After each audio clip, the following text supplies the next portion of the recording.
समाज है। धर्म तो केवल सनातन है जो सबका सार है। गुरु जी आज धर्म के लेकर के समाज में लोग भटक चुके हैं। इसको सुधार पे लाने के लिए क्या ऐसे ठोस कदम उठाए जाने चाहिए? हाँ, बिल्कुल सही पूछा आपने महोदय। देखिए, ये मेरे मन की पीड़ा भी है, ये समाज की पीड़ा भी है। आज समाज में मनमुखी धर्म प्रचलित हो गया है। जिसके मन में जो आया उसने वो व्यक्त किया और लोग उसको धर्म कह रहे। अध्ययन तो करो। अगर आपको धार्मिक जीवन जीना है, गृहस्थ धर्म है, संन्यास धर्म है, वानप्रस्थ है, किस धर्म के लिए कौन सा नियम है? देखो, जैसे हम सन्यासी हैं, आप गृहस्थी हैं। जो कर्म सन्यासी के लिए पुण्य हो सकता है वो गृहस्थी के लिए पाप हो सकता है, और जो गृहस्थी के लिए पुण्य हो सकता है वो सन्यासी के लिए पाप हो सकता है। इस सब के लिए हमको महाभारत पढ़ना चाहिए। महाभारत के वन पर्व में धर्म का विस्तृत रूप रखा गया है। लेकिन विडंबना हमारे समाज की ये है कि लोग महाभारत की पुस्तक घर में रखते हैं। लोग कहते हैं झगड़ा हो जाएगा अगर महाभारत घर में रखेंगे। कौन कहता है? अगर धर्म को समझना है महाभारत को पढ़िए। महाभारत में धर्म की बड़ी सुंदर व्याख्या की गई है। गृहस्थ धर्म बताया गया, संन्यास धर्म बताया गया, योग यति धर्म बताया गया, और वानप्रस्थियों का धर्म बताया गया, ब्रह्मचारियों का धर्म बताया गया, ब्राह्मणों का, क्षत्रियों का, वैश्यों का, शूद्रों का धर्म क्या है वो सब महाभारत में व्याख्या की गई है। उसका अध्ययन अवश्य करना चाहिए।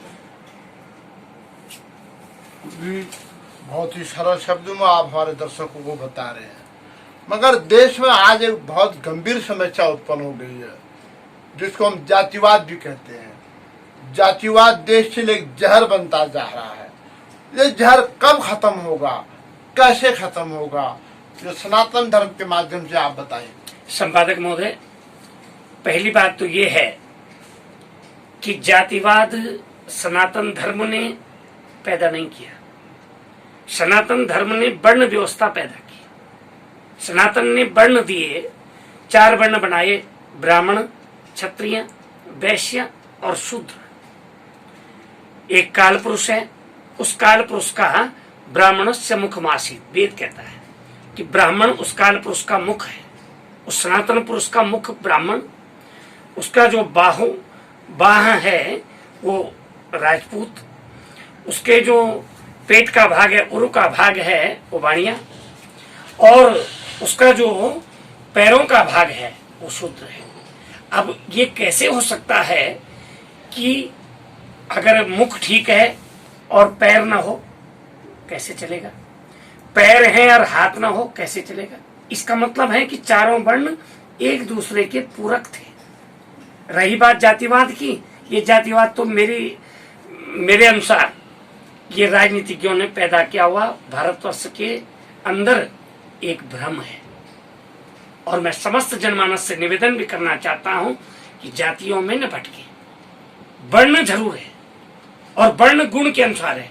गुण कर्मा विभागशः। भगवान कृष्ण गीता में अर्जुन को कह रहे थे कि हे अर्जुन, चातुर्वर्णम मया सृष्टः गुण कर्मा विभागशः, कि ये चातुर्वर्ण 4 वर्ण मैंने बनाए हैं। गुण कर्मा विभागशः, ये गुण के अनुसार है, कर्म के अनुसार है। तो इसलिए जातियों में भटकने की आवश्यकता नहीं है। जातियां सनातन धर्म ने बनाई, सनातन धर्म ने वर्ण बनाया, और वर्ण व्यवस्था भारत के लिए बहुत ही सुंदर व्यवस्था है। बहुत बहुत धन्यवाद। तो हमारे साथ मौजूद आज आचार्य महामंडलेश्वर नरसिंह के पीठाधीश्वर स्वामी रसिक महाराज जी ने आज आपको सनातन धर्म को लेकर, देश के अर्थव्यवस्थाओं को लेकर के, राजनीतिक दलों की बात भी आपके सामने रखा। मगर देश के लोगों को यह बात समझना होगा, राजनीतिक दलों को भी समझना होगा, अखंड भारत को अखंड रहने दें। धर्म के नाम पर, मजहब के नाम पर, जाति के नाम पर देश को न बांटें, क्योंकि सबका सार केवल सनातन है। गुरु जी, आपने हमारे दर्शकों को बताया, अपनी सेवा से, अपने ज्ञान से अर्जित कराया। आपका बहुत बहुत धन्यवाद। कोटि कोटि नमस्कार।